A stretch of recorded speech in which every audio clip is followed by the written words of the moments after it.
minsan, hindi lang naman what if. Tinatanong ko rin kayo kung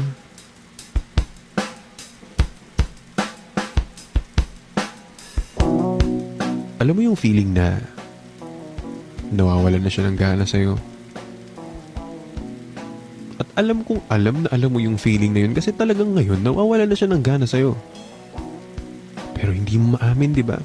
Hindi mo maamin na ikaw na lang ang tagabuhay ng conversation nyo. Kakapagod mag-isip ng topic, no?